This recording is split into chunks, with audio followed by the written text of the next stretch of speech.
You know in Legally Blonde when Elle Woods walks into Harvard Law School and everyone looks at her like she doesn't belong? Well, that happened to me. Except it wasn't Harvard Law School. It was more like a very grumpy law firm in San Jose, California. And instead of people underestimating me quietly, they stole my mouse and threw staplers at me. And I remember thinking, wait a minute, why does everyone think this is normal? Because listen, when you are playing the main character of your own life, sometimes you walk into a job and you're like, wait a minute, this is not the movie I signed up for. All right, can we cue the music? I need some music. Julian, my editor, do you ever just want to throw a stapler at me? I don't know, maybe I have that kind of effect. I have no idea. No, to be fair, he didn't throw the stapler at me, you know? Welcome to Small Talk with Sheila. I am your host, Sheila, and this is a story-driven podcast where we talk about all the small moments in your life that make you the main character of your own rom-com. Listen, I am here to remind you that you don't have to be perfect to love your messy, magical self. Think about it. All of our favorite rom-com main characters are messy, magical human beings. And this month, we're doing something very special. We are rom-comming our work lives because we spend more time working than we actually do in our relationships. So we've got to figure this out. And there is no one better to talk about rom-comming your work life than me because I've almost done it all. And today we are going to talk about what it means when all of a sudden you're like, wait a minute, this is not normal. You ready for your interview, Julian? I'm just kidding.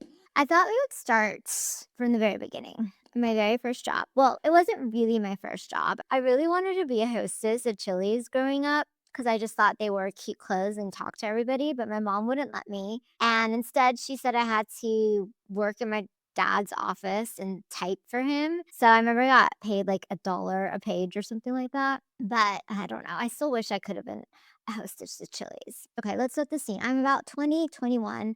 I am ready for my very first real job. So I go on Craigslist and I wanted to go into law, or my parents did, doesn't matter. I was like, well, I should work at a law firm. And so I look at Craigslist and there's a job for a legal assistant at this law firm, Alexander Hawes and Audette. I still remember. And so I go to this interview, and you guys, first of all, was a legal assistant for one of the partners. You guys have to know something. So Mr. Audette was, I don't know, probably 6'7", and I am like 4'7", and so it was just hilarious. But I don't know why. Maybe it was my spunk he really enjoyed, but he pretty much hired me on the spot. And I was so excited. I was like, this is going to feel like Ally McBeal. It's going to be super fun. I'm going to wear cute clothes. So everyone at this firm is probably at least, I don't know, 20 years older than me. It was filled with all of these legal secretaries and paralegals, and they were not friendly at all. And I walk in like this little golden retriever. I mean, not even a golden retriever, like a little white poodle. And I'm like, hello, hi, hey. And they all pretty much grunted at me. I would say, I would walk down the halls like a little white poodle and I'd say, good morning, good morning, good morning. And they would all just look at me like, what? They were not very friendly. And then there was Bonnie. So Bonnie was the legal secretary and I was the assistant to Mr. Audette. Now, Bonnie, oh my gosh, she was such a character. First of all, she was a chain smoker, which is hilarious because we were a plaintiff's litigation firm and we had a class action suit against the big tobacco company, which I thought was going to be very Aaron Brockovich, you know? So Bonnie's she's a chain smoker and she is the fastest typer I've ever seen. And she does not look up from her screen. She's basically like, no, no, no, no, no, no, no, no, no, no, no, no, no, no, no, no, no, no, no. She didn't even have a mouse because she knew all the keystrokes. So one day I go to my desk and my mouse is gone. I'm like, what happened to my mouse? And she said that she took it away from me because I need to learn how to use the keystrokes. We have a little professional coffee. I like this white on white on white. Okay.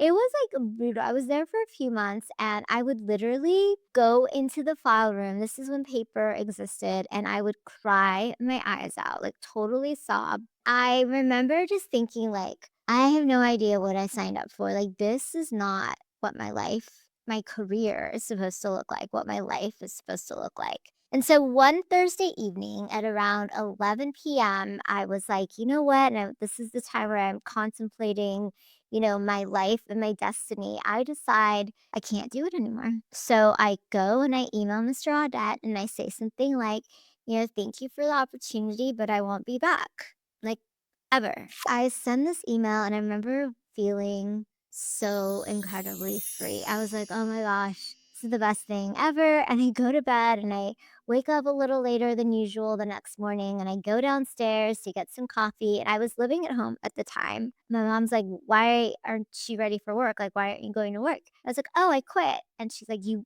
did what?" And I said, "Yeah, I quit last night." And she's like, "What? Like, did you give notice?" And I was like, "No, I can't take it anymore." And she's like, "Well, what are you gonna do with your life?" And I was like, "I don't know. Like, I don't know. Maybe I'll move to LA and become an actress." Okay, that did not fly with my Middle Eastern mother, and she was livid at me. So it's like Friday.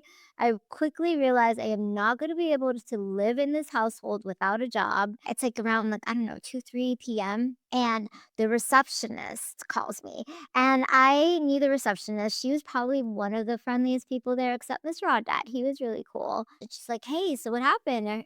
Mr. Audette said, like, "You quit." I said, "Yeah."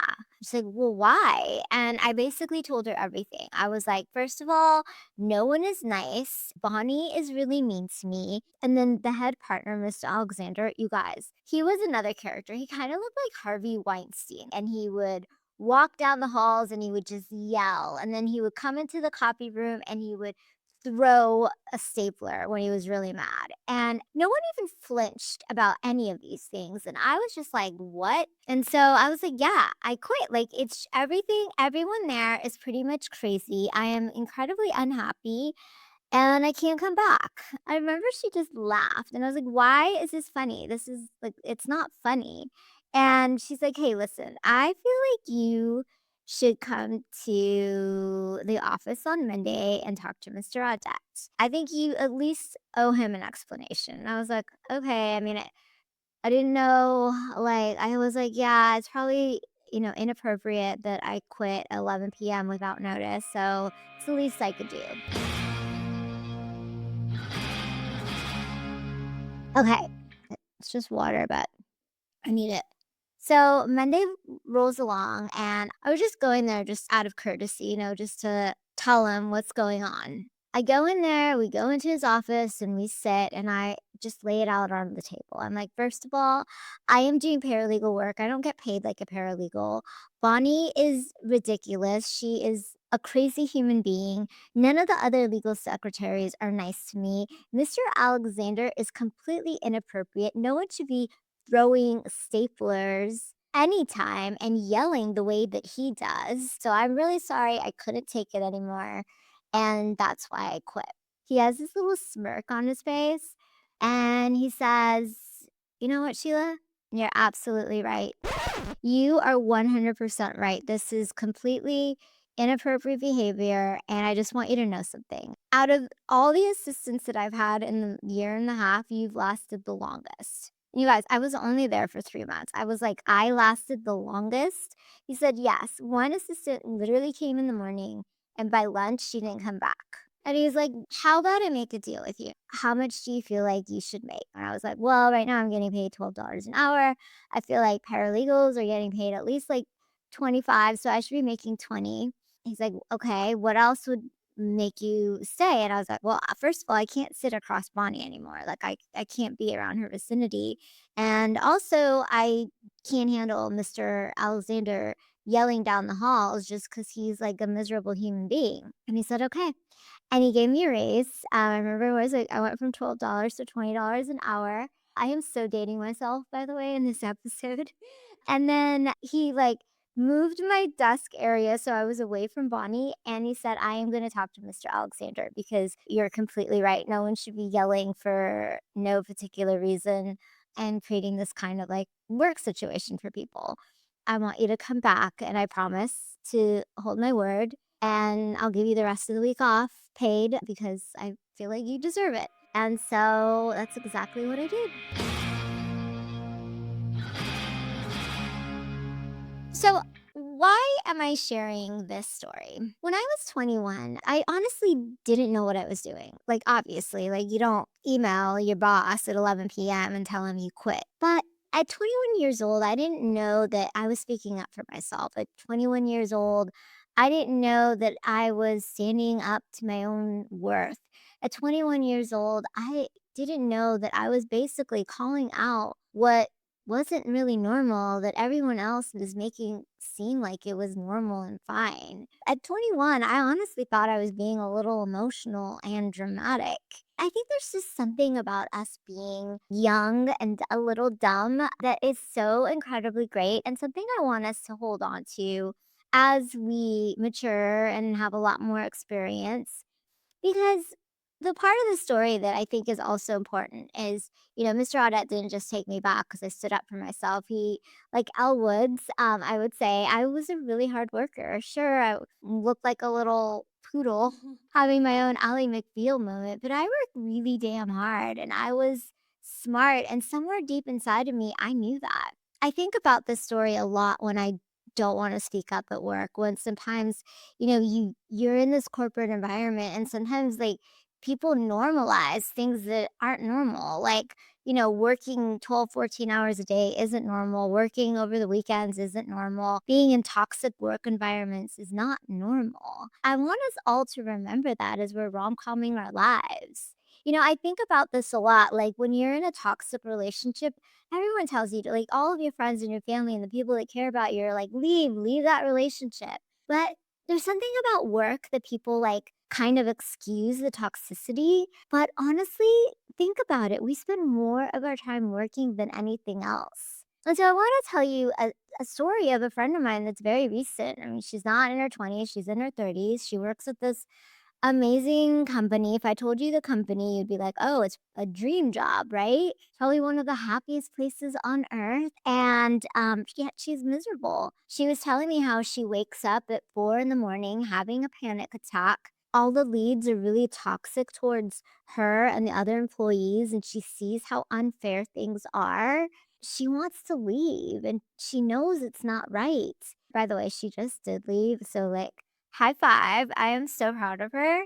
But somehow we've normalized that it's okay to be mistreated. It's okay to not be paid our worth. It's okay to go above and beyond and not be compensated for it. And those things are not okay. And that's what I'm here to tell you. I want you to be the main character of your own work life. If you are in a situation that is toxic, that is unfair, if you are working and yet not getting paid what you should be compensated for, I want you to actually speak up. I think a lot about Andy in Devil Wears Prada and how she's just like looking at all the people that are so obsessed with weight and fashion. And here she is, like a real smart cookie. And she basically calls out, like, hey, this isn't normal. I deserve this job and I deserve to be here, not because of how I'm dressed, but because of who I am and my work ethic and how smart I am. So I want all of you guys to do that. Like, seriously, we're going to go through so many situations on how to rom com your work life, but I feel like this is the most important one. I want you to really look at your life, your work life, and figure out the places where maybe it's unjust and it's toxic. And I want you to figure out what you're going to do about it. Are you going to leave? Are you going to talk to somebody? Are you going to stand up for yourself? Because that's what it means to rom com our work lives. It means that we're not scared to call it out as it is. And that's what I want for all of you. So if you're in a job right now that you feel like is toxic, like I'm not saying you should quit 11 p.m., but I am saying that you should really look at that situation. And I want you to remember that you are not stuck. You are the main character of your life and every part of your life, including your work life. And I want you to take a page of Elle Woods and Andy and all the other rom com characters we love who stand up for themselves. And don't be afraid. The corporate world is crazy right now. I mean, we hear of layoffs every other day. That somehow makes people like normalize being mistreated. And I don't want that for you or anyone. So if you know somebody that could really benefit from rom-comming their work life, could really benefit from speaking up, please send them this episode. As always, you know where to find me as Small Talk with Sheila, and you can email me at sheila@smalltalkwithsheila.com. And I am really excited to kick off this rom-com work life series because you guys, life is so short and we all deserve to be the main character, happy and joyous in all parts of our lives, including our work life. And in case you're wondering, this rom-com is just getting started. Staplers were thrown. I think staples were thrown. A lot of things were thrown in that office, by the way.